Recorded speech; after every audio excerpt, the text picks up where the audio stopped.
ஸ்தோத்திரம். இந்த உயிர் தந்த நாள் பண்டிகை நாளிலும் கிருபையாக ஆண்டவரை ஆராதிப்பதற்கு ஆயத்தப்படுத்தி இருக்கிறார். ஆலயத்தில் கூடி ஆராதிக்க முடியாவிட்டாலும் வீடுகளில் கூடி ஆராய்த்து கொண்டிருக்கிறோம். கர்த்தருடைய ஆவியானவர் நம்முடைய கடந்து வந்திருக்கிறார். நிச்சயமாக அந்த ஆராய்ப்பு நடத்துவார். இப்போ எல்லாரும் கண்கப்படி நான் ஜெபிப்போம்.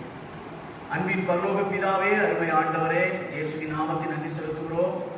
இந்த உயிர் தந்த பண்டிகை நாளுக்கு நன்றி செலுத்துகிறோம். இந்த நாளை நாங்கள் காணும்படியாக, இந்த நாளில் உங்கள் சமூகத்தில் அமர்ந்திருந்து பாடி துதித்து ஆராதிக்கும்படியாக, வார்த்தை கேட்கும்படியாக தந்த எல்லா கிருபைகளுக்காக நன்றி செலுத்துகிறோம். ஆண்டவரே, இந்த ஸ்தோத்திரம்.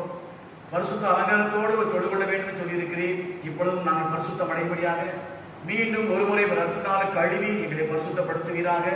பரிசுத்தத்தோடு பாடி துதித்து ஆராதிக்க ஆண்டவரே கிருபை தருவீராக. தொடர்ந்து ஆண்டவரே வாரம் ஒரு பகுதியை கர்த்தர் பொருட்படுத்திக் கொள்வீராக. சங்கீத பகுதிகள், மனப்பாட வசனங்கள், காணிக்கை பகுதிகள், தேவன் செய்தி எல்லாவற்றையும் கர்த்தருடைய ஆவியானவர் பொருட்படுத்தி நடத்துவீராக. ஆண்டவரே, ஆராதிக்கிற மக்களை ஆசீர்வதியும். பரிசுத்தாவின் ஆளுகை அவர்கள் இருக்கட்டும். எல்லா தடையில் நீங்கி போகட்டும். இயேசுவின் நாமத்தில் ஜெபிக்கிறேன். ஜெபங்களுடைய நல்ல பிதாவே, ஆமென். Thank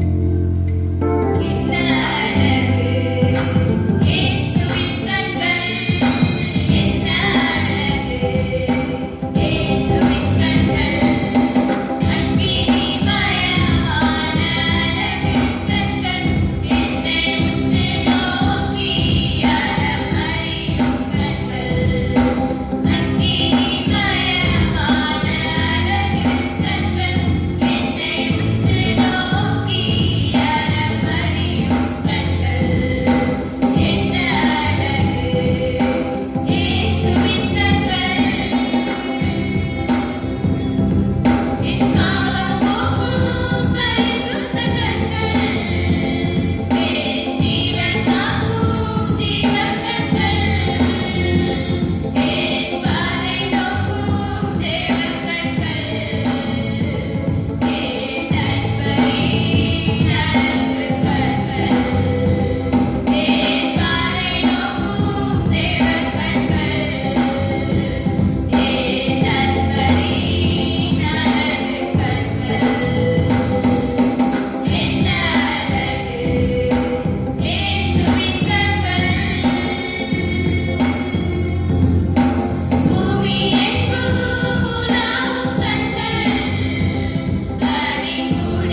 முழங்கால் படியிட்டுக் கொள்ளுங்கள்.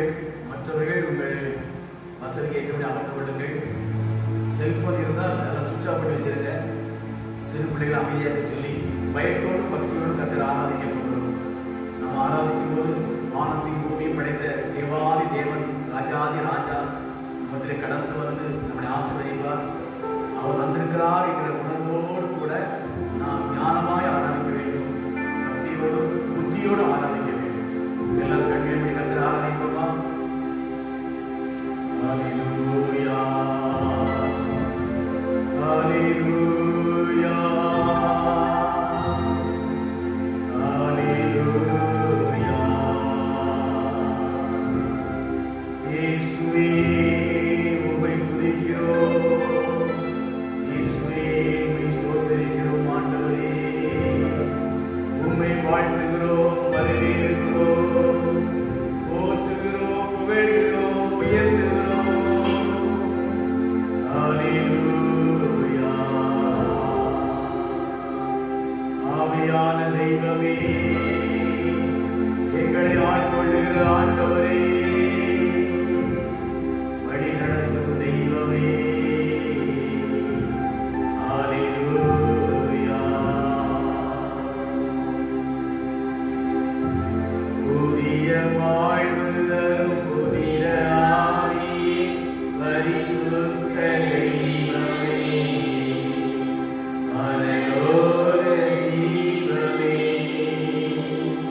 புதிய வாழ்வு தரும் புனித ஆவியே, பரிசுத்த தெய்வமே, பரலோக தீபமே.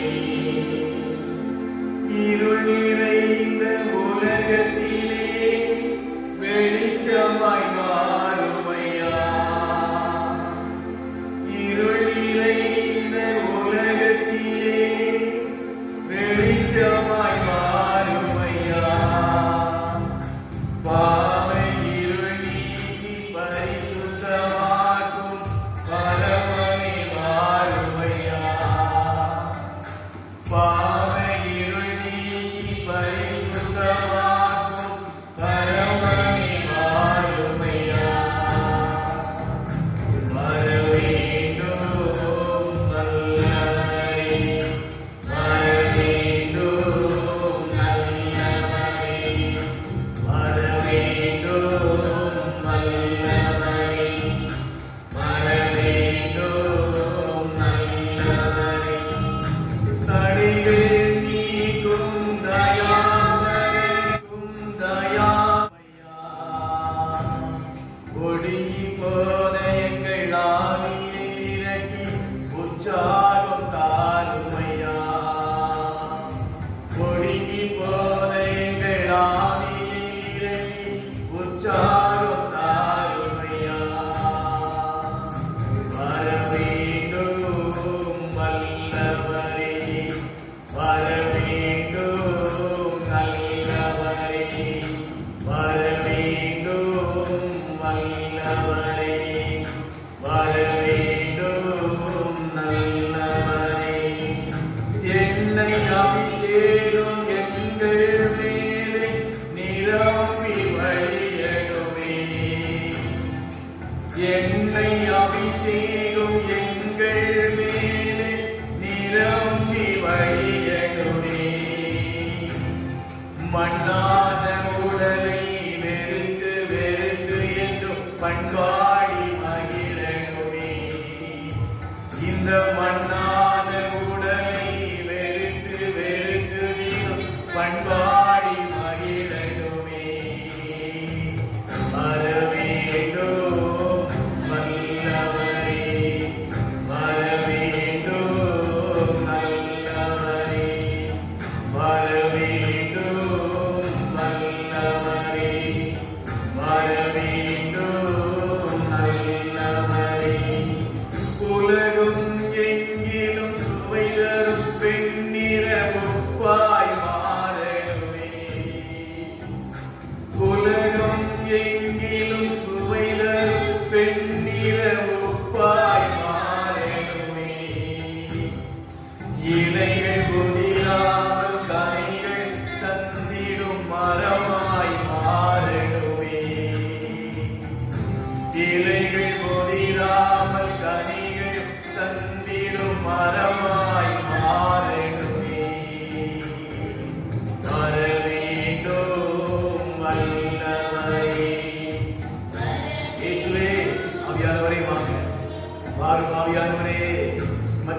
வாரும் ஆண்டவரே.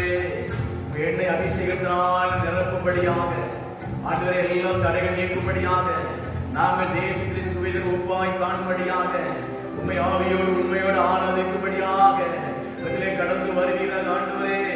ஆராதனைக்கு ஆயத்தமாக ஒவ்வொரு பிள்ளை மேலும் அபிஷேகம் இறங்குவதால் ஆண்டவரே, மாமிசமான யாரையும் ஆவி ஊற்றுவேன் சொன்னீங்க ஆண்டவரே.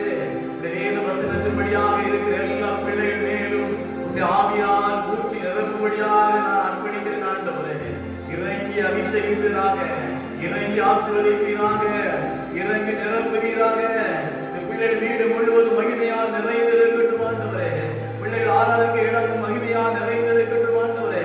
உடைய ஆவியினால் நிரப்புவீராக, இந்த அபிஷேகத்தை நிரப்புவீராக ஆண்டவரே. உம்மை வரவேற்கிறோம் பரிசுத்த ஆவியானவரே, வாழ்த்தி வரவேற்கிறோம் ஆண்டவரே.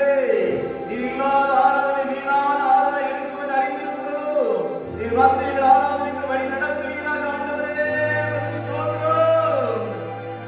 ஹல்லேலூயா, ஹல்லேலூயா, ஹல்லேலூயா, ஹல்லேலூயா.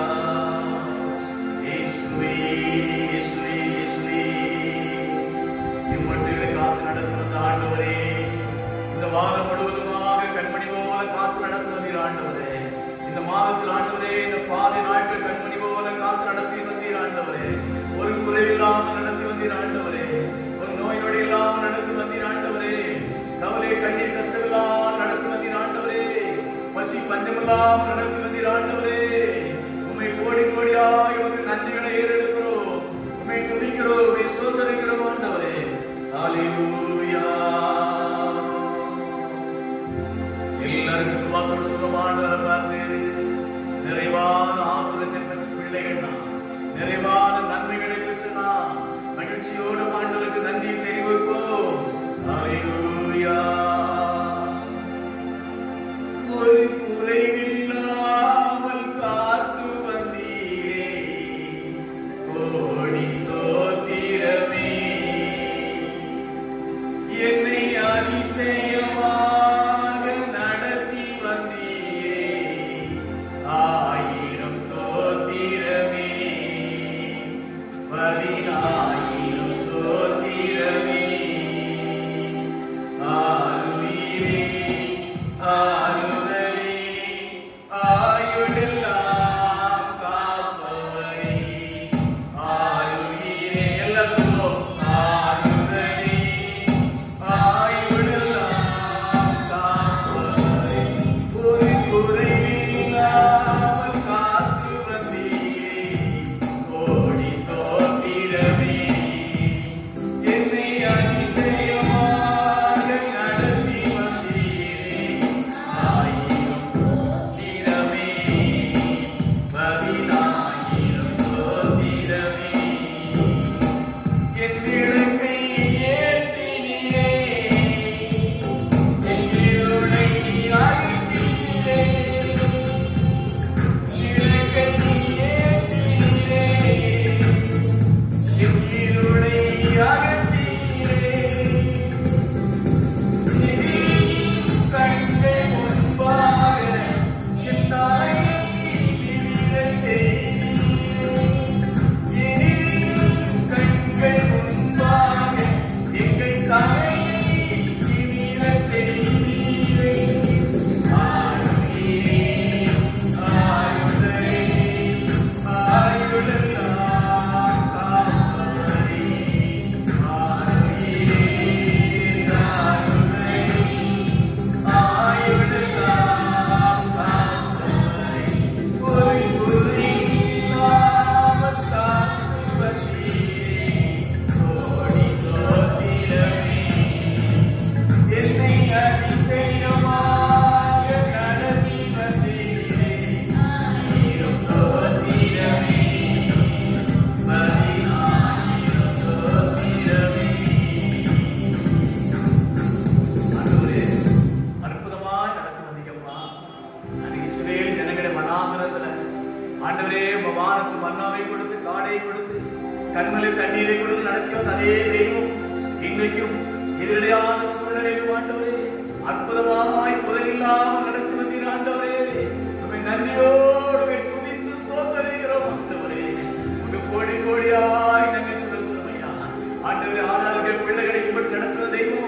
இனிமேல் அப்படி குறைவில்லாமல் நடத்த போறதுக்காக மிக நன்றி செலுத்துறோம் ஆண்டவரே. ஸ்தோத்திரம் ஐயா. ஹல்லேலூயா, ஹல்லேலூயா. நீ செய்த நன்மைகள், உமது கிருபைகள், உம்முடைய வழிநடத்துதல்கள், உம்முடைய பாதுகாப்பு, உம்முடைய பராமரிப்புகள் எல்லாமே உள்ளத்தின் ஆழத்தில் நன்றி செலுத்துறோம் ஆண்டவரே. ஹல்லேலூயா. எல்லாரும் நன்றி செலுத்துவோமா? நன்றி சொல்லாமல் இருக்கவே முடியாது, பல நன்மை செய்த இயேசுவுக்கே. நன்றி சொல்லாமல் இருக்கவே முடியாது, பல நன்மை செய்த இயேசுவுக்கே. நன்றி நன்றி நன்றி என்று சொல்லி நான் துதிப்பேன், நாள்தோறும் போற்றுவேன், நாள்தோறும் போற்றுவேன். எத்தனையோ நன்மைகளை என் வாழ்வில் செய்தாய், ஏராளமான நன்றி சொல்வேன். எல்லாரும் பாடுவோம். எத்தனையோ நன்மைகளை என் வாழ்வில் செய்தாய், ஏராளமான நன்றி சொல்வேன். அத்தனையும் நினைத்து நினைத்து நான் துதிப்பேன், ஆண்டவரை போற்றுவேன், என் ஆண்டவரை போற்றுவேன். நன்றி சொல்லாமல் இருக்கவே முடியாது, பல நன்மை செய்த இயேசுவுக்கே. நன்றி சொல்லாமல் இருக்கவே முடியாது, பல நன்மை செய்த இயேசுவுக்கே. நன்றி நன்றி நன்றி என்று சொல்லி நான் துதிப்பேன், நாள்தோறும் போற்றுவேன், நாள்தோறும் போற்றுவேன். மரண பள்ளத்தாக்கை பாதுகாத்த தெய்வம், கொள்ளை நோயினால் தேசம் நிறைந்திருக்கிறவனை பாதுகாத்த ஆண்டவர், நினைத்து நன்றி சொல்லுவோமா? மரண பள்ளத்தாக்கில் நான் நடக்கும் போதெல்லாம் பாதுகாத்தீரையா. மரண பள்ளத்தாக்கில் நான் நடக்கும் போதெல்லாம் பாதுகாத்தீரையா. மீண்டும் ஜீவனை கொடுத்து என்னை வாழ வைத்தீரையா, வாழ வைத்தீரையா. இயேசுயா, எங்களை வாழ வைத்த தெய்வமே, எங்களை பாதுகாத்த தெய்வமே, கூட இருந்து நடத்துகிற ஆண்டவரே, ரத்த கோட்டைக்கு மூடி மறைத்து கொண்ட தெய்வமே, எங்கள் குடும்பங்களை, பிள்ளைகளை, எங்கள் ஊழியர்களை எல்லாவற்றையும் பாதுகாத்த ஆண்டவரே, நன்றி சொல்லாமல் இருக்கவே முடியாது, பல நன்மை செய்த இயேசுவுக்கே. நன்றி நன்றி நன்றி என்று சொல்லி நான் துதிப்பேன், நாள்தோறும் போற்றுவேன், உம்மை நாள்தோறும் போற்றுவேன். தேவனருளிய சொல்லி முடியாத ஈவுகளுக்காய் ஸ்தோத்திரம். எல்லாரும் சொல்லுவோம். தேவனருளிய சொல்லி முடியாத ஈவுகளுக்காய் ஸ்தோத்திரம். அளவில்லாதவரின் கிருபைகளுக்காய் ஆயுள் முழுதும் ஸ்தோத்திரம். எங்கள் ஆயுள் முழுதும் ஸ்தோத்திரம். உயிருள்ளவரைக்கும் ஸ்தோத்திரிப்போம் ஆண்டவரே, உயிருள்ளவரைக்கும் துதிப்போம் ஆண்டவரே, உயிருள்ள வரைக்கும் நன்றி செலுத்துவோம் ஆண்டவரே. உயிருள்ள வரைகளை பாதுகாக்கிறபடினால நன்றியோடு துதித்து ஸ்தோத்திரிப்போம் ஆண்டவரே. ஹல்லேலூயா. தாய் மறந்தாலும் நீர் மறப்பதில்லையே, தந்தை வெறுத்தாலும் நீர் வெறுப்பதில்லையே. தாய் மறந்தாலும் நீர் மறப்பதில்லையே, தந்தை வெறுத்தாலும் நீர் வெறுப்பதில்லையே. தந்தை தாயினும் மேலானவர், தாங்கி என்றும் என்னை சுமப்பவர். தந்தை தாயினும் மேலானவர், தாங்கி என்றும் என்னை சுமப்பவர். என் தாய் மறந்தாலும் நீ மறப்பதில்லையே, தந்தை வெறுத்தாலும் நீ வெறுப்பதில்லையே. என் தாய் மறந்தாலும் நீ மறப்பதில்லையே, தந்தை வெறுத்தாலும் நீ வெறுப்பதில்லையே. எத்தனையோ தாய்மார்கள் பெற்ற பிள்ளையை மறந்து போயிருந்தாங்கப்பா. ஆனால் எங்களை மறக்காத தெய்வம் இந்த உள்ளங்கள் வரைந்து வைத்திருக்கிற ஆண்டவர், எங்களை கண்ணோக்கி பார்த்து கொண்டிருக்கிற தெய்வம். நாங்கள் கண்ணுறங்கினாலும் கண்ணுறங்காதபடி எங்களை கண்ணோக்கி பார்த்து கொண்டிருக்கிற ஆண்டவர், எங்கள் கருசனை உள்ள ஆண்டவர், நேசிக்கிற தெய்வம், எங்களை போஷிக்கிற ஆண்டவர், எங்களை காப்பாற்றுற தெய்வம், எங்களை பயிற்சித்து பயன்படுத்துகிற ஆண்டவர். நன்றியோடு வைத்திருக்கிற ஆண்டவரே. ஹல்லேலூயா, ஹல்லேலூயா. உலகத்தில் யார் மறந்தாலும் மறக்காத ஆண்டவர். சொந்தங்கள் மறக்கலாம், பந்தங்கள் மறக்கலாம், நண்பர்கள் மறக்கலாம், உற்றார் உறவினர் எல்லாரும் மறந்துவிட்டாங்க. மறக்காத நல்ல தெய்வமே, உம்மை உயர்த்துகிறோம், உம்மை மகிமைப்படுத்துகிறோம், உம்மை வாழ்த்துகிறோம், வரவேற்கிறோம், உம்மை ஆராதிக்கிறோம். ஆண்டவரே நல்லவரையா, நீர் வல்லவர், நீர் பெரியவர், நீர் பரிசுத்தர், நல்ல நேசர் ஆண்டவரே. ஹல்லேலூயா. சொந்தமென்று சொல்லிக்கொள்ள அப்பா உம்மை விட யாரும் இல்லை. எல்லாம் சொல்லுவோம். சொந்தமென்று சொல்லிக்கொள்ள உம்மை விட யாரும் இல்லை. சொத்து என்று அள்ளிக்கொள்ள உம்மை விட ஏதும் இல்லை.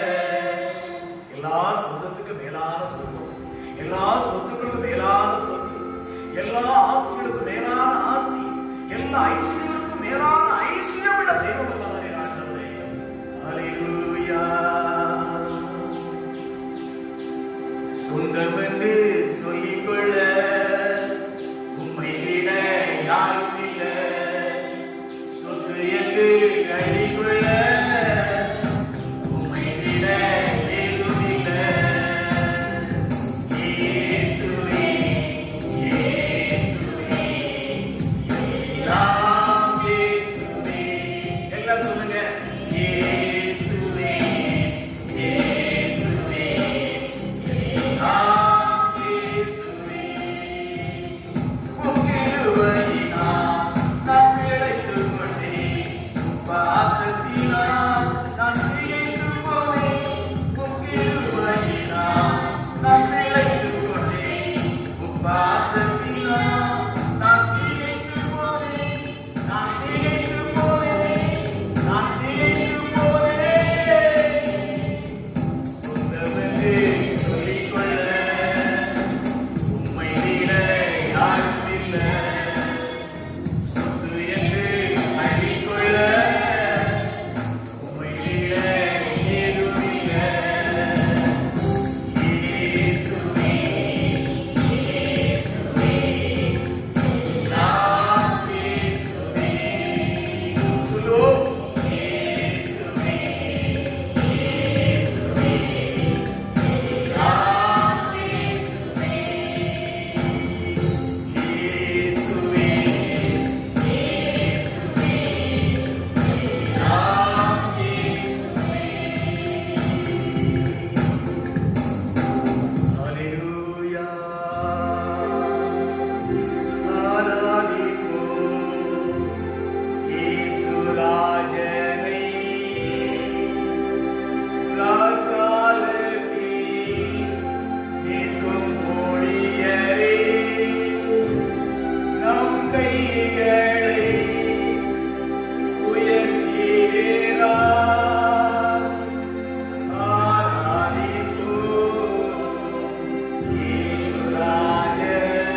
verse, Psalm 139.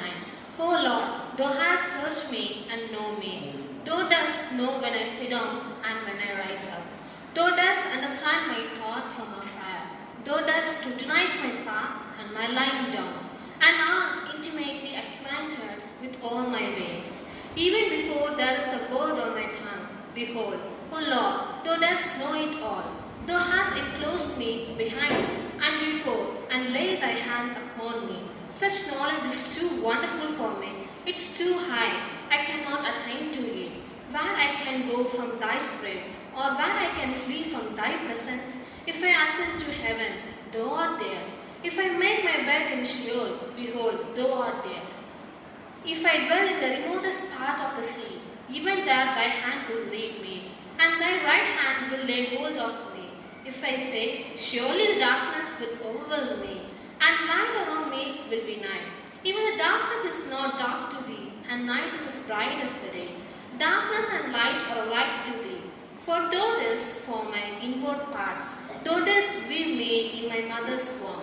I will give thanks to thee, for I am fearfully and wonderfully made. Wonderful are thy works, and my soul knows it very well. My frame was not hidden from thee, when I was made in secret, and skillfully wrought in the depths of the earth. Thine eyes have seen my unformed substance, and in thy look they were all written. The days that were ordained for me, when as yet there was no one of them. How precious also are thy thoughts to me, O God. How vast is the sum of them. If I should count them, they would outnumber the sand. When I am awake, I am still with thee. Oh, that thou wouldst slay the wicked of God. Depart from me, therefore, men of bloodshed, for they speak against thee wickedly, and thine enemies take thy name in vain. Do I not hate those who hate thee, O Lord, and do I not loathe those who rise up against thee? I hate them with utmost hatred. They have become my enemies. Search me, O God, and know my heart. Try me and know my anxious thought, and see if there be any hurtful way in me, and lead me in the everlasting way. Amen. சங்கீதம் 34:10 சிங்கக்குட்டிகள் தாழ்ச்சி அடைந்து பட்டினியா இருக்கும், கர்த்தரை தேடுகிறவர்களுக்கோ ஒரு நன்மையும் குறைவிடாது. ஆமென். அல்லேலூயா. Praise the Lord. 1ஆம் சங்கீதம். துன்மார்க்கருடைய ஆலோசனையில் நடவாமலும் பாவியோட வழியில் நில்லாமலும் பரியாசக்காரர்களில் உட்காரும் இடத்தில் உட்காராமலும் கர்த்தருடைய வேதத்தில் பிரியமாய் இருந்து இரவும் பகலும் தியானமாய் இருக்கிற மனுஷன் பாக்கியவான். அவன் நீர்க்காலில் ஓரமாய் நடப்பட்டு தன் காலத்தில் தன் கனியை தந்து இலையுதிராய் இருக்கிற மரத்தை போல் இருப்பான். அவன் செய்வதெல்லாம் வாய்க்கும். துன்மார்க்கர் அப்படி அவன் காத்து பறக்கடிக்கும் பதிலை போல் இருக்கிறார்கள். ஆகையால் துன்மார்க்கர் நியாயத்தீர்ப்பிலும் பாவிகள் நீதிமன்றங்களின் சபையிலும் நிலை நிற்பது இல்லை. கர்த்தர் நீதிமன்றங்களின் வழியை அறிந்திருக்கிறார், துன்மார்க்கருடைய வழியை அழியும். ஆமென். காலம் இருக்க மாட்டேன், சபை சுட்டிய மாட்டேன், உமானப்படே பலிந்திய மாட்டேன், ஏசி போயிவேன், ஏசி போய்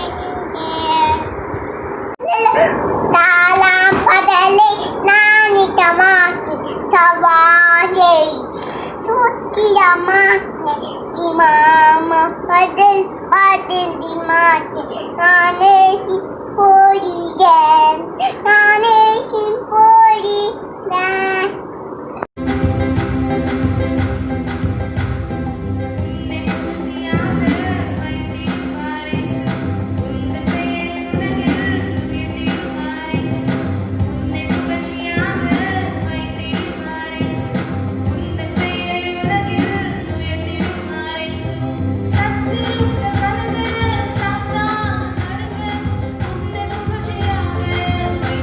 Bye.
பிரியமான விசுவாச பிள்ளைகளே, அன்பு சொந்தங்களே, தேவ ஜனங்களே, உடன் ஊழியர்களே, யாவருக்கும் ஆண்டவராக இயேசுவின் நாமத்தில் வாழ்த்தை தெரிவித்துக் கொள்கிறேன். ஏன் இப்படி எல்லாரையும் கூப்பிடுறோம்னு சொன்னால் சத்தம் எல்லாரும் கேட்குறாங்க. ஆனால் விசுவாசி மாத்திரமல்ல, அநேகர் கேட்கிறபடியால் எல்லாருக்கும் வாழ்த்து சொல்கிறேன். கர்த்தர் உங்களை ஆசீர்வதிப்பார். சத்தத்தை கேட்கிற ஒவ்வொரு கர்த்தர் ஆசீர்வதிப்பார். நிச்சயமாகவே நீங்கள் பாடினீர்கள், துதித்தீர்கள், கர்த்தர் ஆராதித்தீர்கள், சங்கீத வாசிக்க கேட்டோம். இன்னைக்கு அற்புதமாக இன்னைக்கு ஆங்கிலத்தில் கேட்டோம். எத்தனை தப்பு சொன்னாலும் நமக்கு தெரியாது.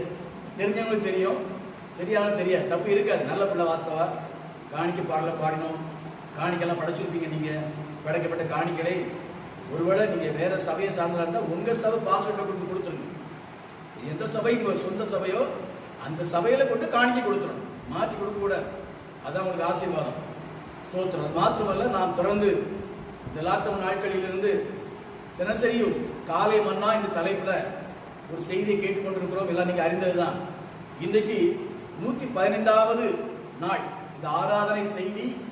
இந்த காலை மன்னாவாக 115வது செய்தியாக நீங்கள் கேட்கிறீர்கள். கர்த்தர் நடத்தி கொண்டிருக்கிறார். அவர் நாம் ஒன்றே மகிமைப்படுவதாக. இந்த 7வது மாதம் 19ஆம் தேதியிலும் இந்த 3வது உயிர்த்தெழுந்த பண்டிகை நாள் இது. நமக்கு கர்த்தர் அற்புதமாக 2 வாரம் நடத்தி வந்தார்.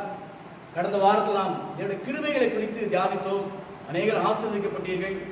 இந்த நாளிலும் தேவனுடைய காண்கிற கண்கள் என்ற தலைப்பில் நாம் தியானிக்க இருக்கிறோம். இந்த நாளில் மாற்றமல்ல, கர்த்தர் சித்தமானால் வருகிற ஒவ்வொரு நாளும் இந்த காண்கிற கண்கள் என்கிற தலைப்பில் தியானிக்க இருக்கிறோம். ஜெபத்தோடு நீங்கள் ஒவ்வொரு நாள் கேளுங்கள். கர்த்தர் உங்களை ஆசீர்வதிப்பார்.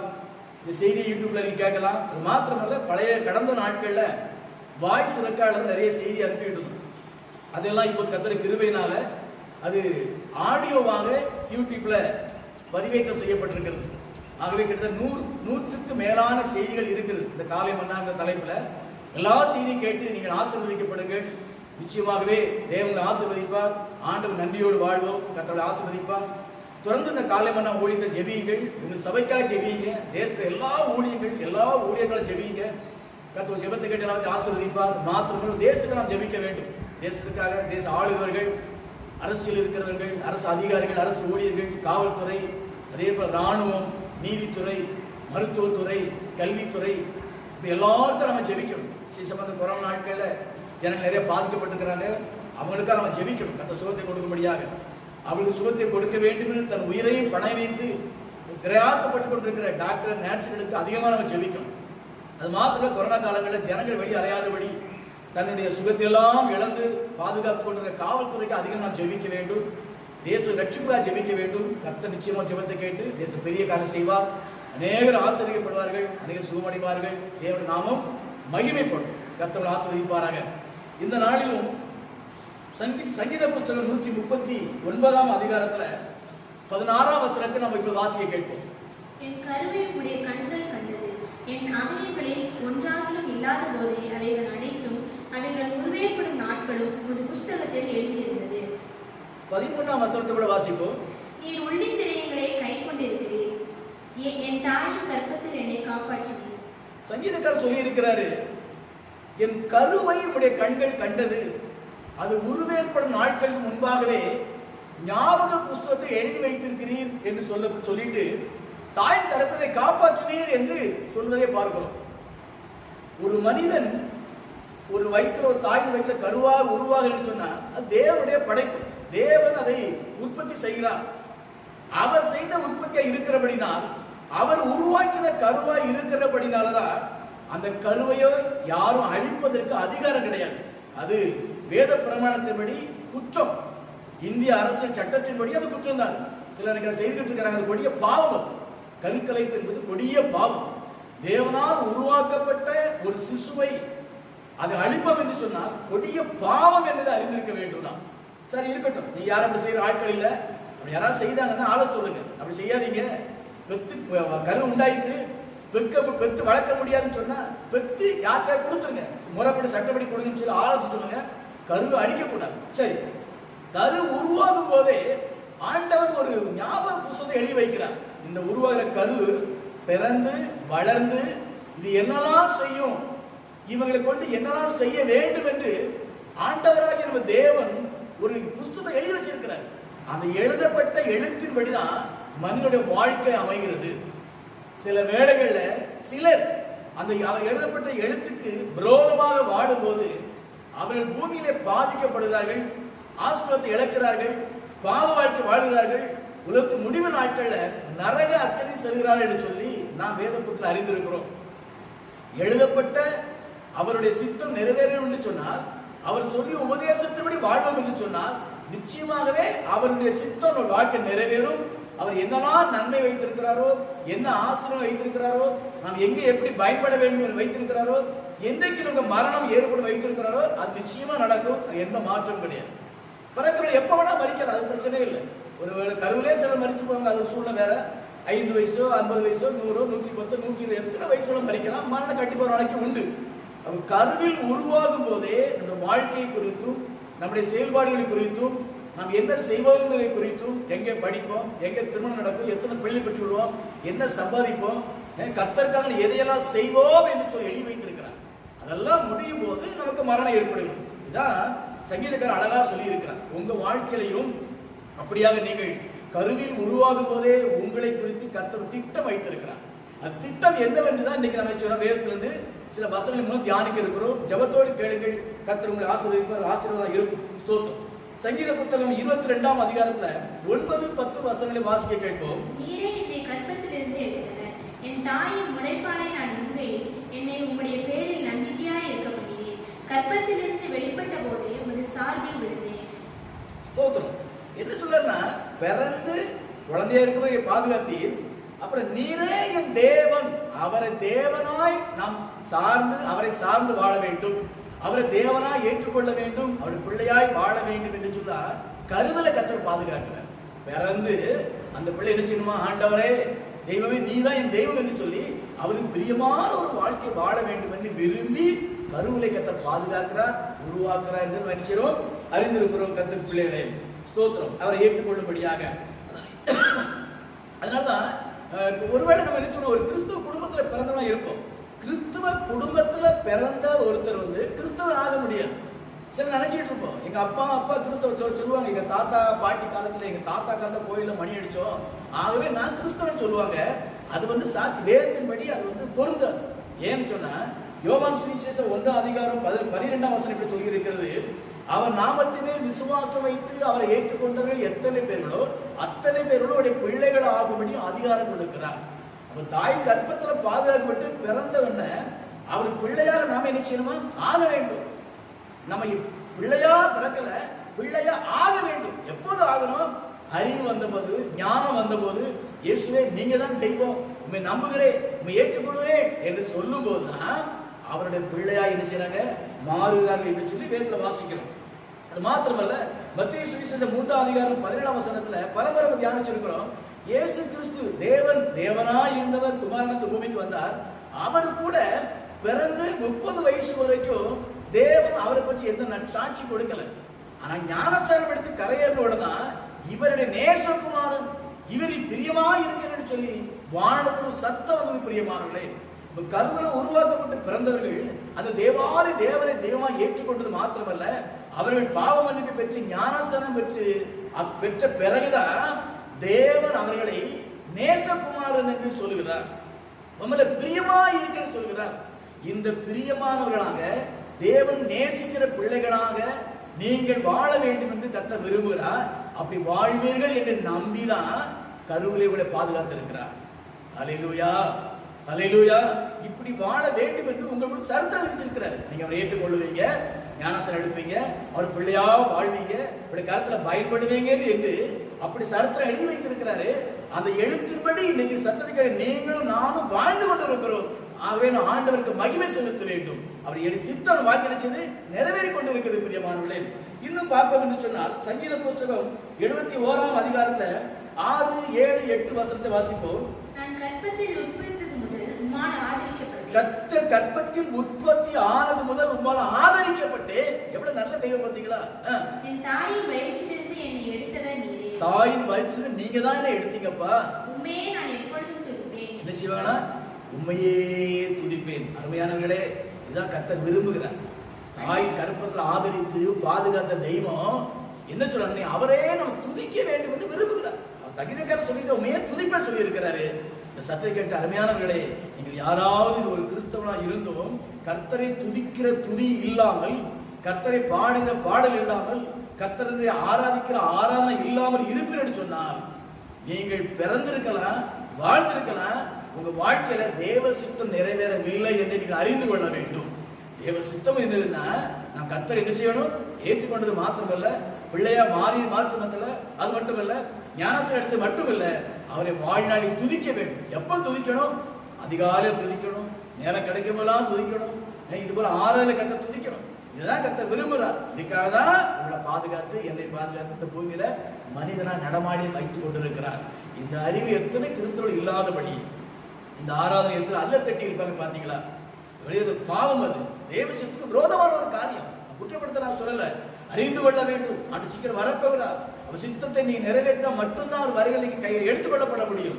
இல்லை என்றால் கைவிடப்படுகள் என்பதற்காக தான் ஆண்டவர் இந்த காலை மன்னா ஓடித்தின் மூலமாக ஒவ்வொரு நாளும் உள்ள அன்போடு எச்சரித்துக் கொண்டிருக்கிறார், சரியான பாதையை காட்டிக் கொண்டிருக்கிறார். ஆகவே நாம் கர்த்தருடைய பிள்ளைகள் கர்த்தரை துதிக்கிறவர்களாய் காணப்பட வேண்டும். ஸ்தோத்திரம் சொல்லணும், நன்றி செலுத்தணும், ஆராதிக்கணும் அவரை. இதுதான் கர்த்தர் பிரியமா இருக்கிறார். ஸ்தோத்திரம். இன்னொரு வசனம் வாசிப்போம் என்று சொன்னால், எரேமியா புத்தகம் 1:5 வசனம் வாசிப்போம். நான் உன்னை தாயின் வயிற்றில் உருவாக்கும் முன்னே உன்னை எரேமியா சொல்றாரு, தாயின் கருவில் உருவாகும் முன்னே உன்னை அறிந்தேன். நீ கர்ப்பத்திலிருந்து வெளிப்படும் முன்னே நான் உன்னை பரிசுத்தம் பண்ணி. எரேமியாவே, நீ தாயின் கர்ப்பத்துல இருக்கும் போதே நான் உன்னை பரிசுத்தப்படுத்திட்டப்பா. அற்புதமான ஒரு அனுபவம் இருக்கு. நீ கர்ப்பத்திலிருந்து வெளிப்படும் முன்னே நான் உன்னை பரிசுத்தம் பண்ணி உன்னை ஜாதிகளுக்கு தீர்க்கதரிசியாக கட்டளையிட்டேன் என்று சொன்னார். அல்லேலூயா. ஜாதிகளுக்கு தீர்க்கதரிசியா நான் கட்டளையிட்டு இருக்கிறேன். அவன் கர்ப்பத்துல இருக்கும் போதே அவரை குறித்து கர்த்தர் எழுதுற சரித்திரம் அது. சரித்திரம் மாறாத சரித்திரம். எதுக்காக கர்ப்பத்துல பாதுகாத்தாரா? கர்த்தருடைய கருத்தில் தீர்க்கதரிசியாக பயன்பட வேண்டும் என்பதற்காக. அருமையானவர்களே, சத்தத்தை கேட்ட உங்க வாழ்க்கையிலையும் தேவன் ஒரு சித்தம் வச்சிருக்கிறார். நீங்க உழைக்கணும், நீங்க படிக்கணும், நீங்க குடும்பம் நடத்தணும், நீங்க வாழணும், ஆசீர்வாதமா இருக்கணும், எல்லாம் நல்லது. ஆனால் கர்த்தருடைய கரத்தில் எந்த விதத்திலாவது நீங்கள் பயன்பட வேண்டும் என்று சொல்லிதான் கர்த்தர் தாயின் கருவிலே அவரை பாதுகாத்திருக்கிறார், ஆதரித்திருக்கிறார், பெற செய்திருக்கிறார், இதுவரைக்கும் வாழ வைத்துக் கொண்டிருக்கிறார். கர்த்தருக்கு நான் எதையுமே செய்ய முடியாதுன்னு சொன்னா நீங்க கர்ப்பத்துல உருவானது வேஸ்டா போயிடும், பிறந்தது வேஸ்ட், வாழ்ந்தது வேஸ்டா போயிடும். உங்களுக்கு பிரயோஜனமா இருக்கலாம், ஆனா கர்த்தர் சொல்லுவாரு வேஸ்டா உன்னை நான் காப்பாற்றுறேன் சொல்லுவார். தேவன் அப்படி சொல்லாதபடிக்கு எந்த விதத்திலாதும் கர்த்தருடைய கரத்தை நீங்கள் பயன்பட வேண்டும். ஏன்னு சொன்னா நாங்க என்னையா பயன்பட முடியும்? எனக்கு என்ன அறிவு இருக்கு, என்ன ஞானம் இருக்கு? அப்படிலாம் ஒண்ணுங்களா, அறிவு இல்லையே. அறிவில்லாதவனுக்கும் அறிவு கொடுத்து, ஞானம் இல்லாதவனுக்கு ஞானத்தை கொடுத்து, பரிசுத்தான அபிஷேகத்தை கொடுத்து பயன்படுத்துறதுக்கு ஆயத்தமா இருக்கிறார். எந்த மனிதன், எந்த மனுஷி ஆண்டவரே என்னை பயன்படுத்தும் என்று சொல்லி தன்னை அர்ப்பணிக்கிறார்களோ யாராக இருந்தாலும் கர்த்தர் பயன்படுத்த முடியும். ரட்சிக்கப்படும் போதே அவர்கள் ராஜாக்களாக ஆசாரியர்களாக தான் ரட்சித்திருக்கிறார், ஊழியக்காரனாக தான் ரட்சித்திருக்கிறார். இந்த எரேமியாவை அப்படித்தான் அழைச்சிருக்கிறார், உங்களையும் அப்படித்தான் அழைச்சிருக்கிறாரு, என்னையும் அப்படித்தான் அழைச்சிருக்கிறாரு. இந்த அழைப்புக்கு நான் பாத்திரனா இருப்போம் என்று சொன்னால் தேவோட ஆசீர்வாதம் நமக்கு நிறைவாக இருக்கும், தேவோட பாதுகாப்பு நமக்கு இருக்கும், தேவன் குடும்பங்களை ஆசீர்வதிப்பார், தேவையெல்லாம் சந்திப்பார். ஆகவே ஒருவேளை கர்த்தருடைய கரத்தில் பயன்படும் பாத்திரமா இருந்தா ஆண்டவர் நன்றி சொல்லுங்க, இன்னும் பயன்படுங்க. இதுவரைக்கும் கர்த்தருக்கு அப்படி ஒன்றும் செய்யலையான்னு சொன்னா இன்றைக்கு உங்களை அர்ப்பணிங்க. ஆண்டவரே சொல்லும் அடியேன் கேட்கிறேன் என்று சொல்லி அன்னைக்கு அந்த சாமுவேல் சொன்னது போல அந்த சவுல் சொன்னா பாத்தீங்களா, நான் என்ன செய்ய சித்தமா இருக்கேன்னு சொன்னா பாத்தீங்களா, இன்னைக்கு முழங்கால் பண்ணிட்டு அப்படி கேளுங்க. உங்களுக்கும் ஆண்டவர் வேலை வச்சிருக்கிறார். உங்க அறிவுக்கு தக்கபடி, உங்க ஞானத்துக்கு தக்கபடி, உங்க வயசுக்கு தக்கபடி, உங்க சூழ்நிலை தக்கப்படி ஒரு வேலை கர்த்தர் வச்சிருக்கிறார். ஏன்னா அவர் பண்ணையில எல்லாருக்கும் வேலை இருக்குது, அங்க நோ வேகன்சியே கிடையாது, எல்லாருக்கும் வேலை இருக்குது. அருமையான தேவனுடைய பிள்ளைகளே, உங்களுக்கும் வேலை இருக்குது. அருமையான வாலிப தம்பி, அருமையான வாலிப மகளே, உனக்கும் கர்த்தருடைய பண்ணையில் வேலை இருக்குது. ஏதோ நீ ஏதோ படிச்சுட்டேன், ஏதோ வேலைக்கு போறேன், ஏதோ சாப்பிட்டேன், ஏதோ வீட்டு வேலையை பார்த்துட்டேன்னு சொல்லுவேன்னு சொன்னா அது தேவ சித்தத்துக்கு விரோதமான ஒரு காரியமா இருக்கும், தேவன் விரும்பாத ஒரு காரியமா இருக்கும். ஆகவே படி, வேலைக்கு போ, குடும்பத்தை எல்லா வேலை செய்ய, எந்த விதத்திலாவது கர்த்தருக்கு எதையாவது செய்ய வேண்டும். அதுக்கு தான் கர்த்தர் அழைத்திருக்கிறார். தாயின் கருவிலே உன்னை அழிந்து போகாதபடி காக்கப்பட்ட நோக்கம் அதுதான். நீ கருவுற்ற நாட்கள், கருவுற்ற எத்தனை பேர் மரித்து போயிருப்பார்கள், நீ பிறந்த நாளிலே பிறந்த எத்தனை பேர் மரித்து போயிருப்பாங்க. இன்னைக்கு நீ ஜீவனோடு இருக்கிறாய் என்று சொன்னால் கர்த்தருடைய கரத்தில் பயப்பட வேண்டும் என்பதற்காக தான் கர்த்தருடைய ஜீவனோடு வைத்திருக்கிறார், பாதுகாத்து வைத்திருக்கிறார், அழகா வைத்திருக்கிறார், அறிவை வைத்திருக்கிறார், சுகமா வச்சிருக்கிறார். பயன்படாம போகணும்னு சொன்னா அது வேஸ்டான வாழ்க்கையா போயிடும். ஆகவே கர்த்தர் கரத்தை எப்படி அழிச்ச வேண்டும்? பயன்பட வேண்டும். எத்தனையோ அழிந்த ஒரு ஆத்துமாக்கள் இருக்கிறாங்க. வட இந்தியாவுக்கு எத்தனை ஆட்கள் தேவைன்னு சொல்லி இருக்கிறாங்க. படித்தவர்கள் தேவை, டீச்சர்ஸ்கள் தேவை, டாக்டர்கள் தேவை, இன்ஜினியர்கள் தேவை, எலக்ட்ரிஷியன் தேவை, எத்தனையோ தேவை வட இந்தியாவுக்கு இருக்குது. இங்க வேலை வெட்டி இல்லாம படுத்துக்கிட்டு வீட்டுல சண்டை போட்டுக்கிட்டு புடுங்கிட்டு கிடக்க பாத்தீங்களா? போய் எழும்பி வட இந்தியாவுக்கு போங்க. கர்த்தர் உங்களை பயன்படுத்த அற்புதமா பயன்படுத்துவாரு. உன்னை கொண்டு எத்தனையோ நரகத்து வர மக்கள் காக்கப்படுவார்கள். கர்த்தருக்கு அவருடைய அந்த வழியை ஆயத்தப்படுத்தும் ஆட்கள் தேவையா இருக்கிறது. ஆகவே கர்த்தரை அர்ப்பணிங்க. ஆண்டவர் நான் என்ன செய்யணும், எங்க போகணும்னு கேளுங்க. இன்றைக்கு ராத்திரி இந்த சத்தத்தை கேட்டு ராத்திரி படுக்கும் போது சொப்பனத்தை கர்த்தரோட பேசுவார். அந்த வார்த்தை கீழ்ப்பட இருதயம் மட்டும் இருந்தா போதும், அர்ப்பணிப்பு மட்டும் இருந்தா போதும். அற்புதமாக கர்த்தரோட பேசுவார். வார்த்தை கீழ்ப்படி சொன்னால் எரேமியாவை காட்டிலும் வல்லமையாய் கர்த்தரோட பயன்படுத்த முடியும். அருமையான தேவ பிள்ளைகளே, ஸ்தோத்திரம். மாத்திரமல்ல, நீ 1 கொரிந்தியர் 3:16 வாசிப்போம். நீங்கள் தேவனுடைய ஆலயமாய் இருக்கிறீர்கள் என்றும் தேவனுடைய ஆவி உங்களில் வாசமாய் இருக்கிறார் என்றும் அறியாதிருக்கிறீர்களா? நீங்கள் எதுக்கு அந்த அழைச்சதுன்னா தேவனோட ஆலயமா. நீங்க எவ்வளவு ஒரு பாக்கியம் பார்த்தீங்களா? எவ்வளவு ஒரு பாக்கியம். இதோ நீங்க உலக பிரகாரமா ஒரு ஏழ்மை குடும்பத்துல பிறந்திருக்கலாம், ஒரு இல்லாத வீட்டுல பிறந்திருக்கலாம், ஒரு கஷ்டப்பட்ட வீட்டுல பிறந்திருக்கலாம், ஒரு படிப்பு விடாத தாயில நீங்க பிறந்திருக்கலாம், உலக பிரகாரம் ஒரு அற்பமா நினைக்கிற ஒரு இடத்துல நீங்க பிறந்திருக்கலாம். ஆனா ஆண்டவர் சொல்றாரு, நீ நான் தங்கும் ஆலயம், உன்னில் நான் வாசம் செய்ய வேண்டும். அதற்காக தான் தாய் கற்பத்தில் நான் பாதுகாத்து இருக்கிறேன். இவ்வளவு அற்புதமான ஆண்டவர் எவ்வளவு நேசிக்கிறார் பார்த்தீங்களா? எவ்வளவு உங்க மேல அன்பா இருக்கிற பார்த்தீங்களா? உங்ககிட்ட வாசம் செய்யணுமா? பெரிய பெரிய கோயில் ஆண்டு இருக்கேன்னு சொல்லல, அவரு பெரிய கட்டடத்துல இருக்கேன்னு சொல்லல, எந்த பொம்மையிலையும் எந்த உருவத்திலையும் இருக்கேன்னு சொல்லவே இல்லை, சிலுவையில இருக்கேன்னு சொல்லவே இல்லை. அவரு நீங்க உங்க இருதயம் தான் அவர் தங்க ஆலயம், நீங்க தான் அவர் தங்க ஆலயம். அதுக்காக கத்தவங்க வச்சிருக்கிறாரு. உங்க ஆலயத்தை திறந்து விடுங்க. அந்த ஆலயம் பரிசுத்தமா இருக்கணும். அப்பதான் கத்தவங்க கூட இருப்பாரு. இது அற்புதமான வாழ்க்கை, மேன்மையான வாழ்க்கை. இந்த மேன்மையான வாழ்க்கைக்கு தான் கர்த்தர் உங்களை தெரிந்து கொண்டிருக்கிறார். பிரியமானவர்களே, அது மாத்திரமல்ல, அப்போஸ்தலர் 1:8 வாசிப்போம். பரிசுத்த ஆவி உங்களிடத்தில் வரும்போது நீங்கள் பலனடைந்து எருசலேமிலும் யூதேயாவிலும் சமாரியாவிலும் கடைசி வரையிலும் எனக்கு சாட்சிகளாய் இருப்பீர்கள் என்றார். இருப்பீர்கள் என்றது இருப்பியான்னு கேட்கல, இருப்பீர்கள். விசுவாசம் உள்ள தகப்பங்க. இவன் நம்பிக்கையோடு சொல்றாரு பாத்தீங்களா? இருப்பீங்க அப்படிங்கிறாரு. நம்ம சாட்சி இல்லாம வாழ்ந்தா ஆண்டவர் பாதையில நன்றி கெட்டவனா இருப்பாங்க. அப்படி இருக்கக்கூடாது. எவ்வளவு விசுவாசமா சொல்ற பாத்தீங்களா? எல்லா பக்கமும் வீட்டுல, கிராமத்துல, சபையில, தேசத்துல, நீ படிக்கிற இடத்துல, வேலை செய்யற இடத்துல, பூமியில் எங்க போனாலும் எனக்கு சாட்சியா நீ இருப்பப்பா, இருப்பம்மான்னு சொல்றாரு. சாட்சி என்னது? நடந்த ஒரு காரியத்தை ஆமா என்று உறுதிப்படுத்துவது சாட்சி. இயேசு பிறந்தது, இயேசு வாழ்ந்தது, இயேசுவில் அடிக்கப்பட்டது, இயேசு ரத்த சிந்தி மரித்தது, அவர் அடக்கம் பண்ணப்பட்டது, உயிர் தந்தது, மீண்டும் வரப்போகிறது. இதற்கு நீங்கள் சாட்சியா இருக்க வேண்டும் என்று கர்த்தர் விரும்புகிறார். நீங்க அறிஞ்சுக்கிட்டீங்கல்ல, இதெல்லாம் தெரியுமில்ல, உங்க நம்புறீங்கள நீங்க. அப்ப இதை நம்பாத எத்தனை மக்கள் இருக்கிறாங்க. அவனுக்கு மத்தியில நீங்க சாட்சியா இருக்கணுமா?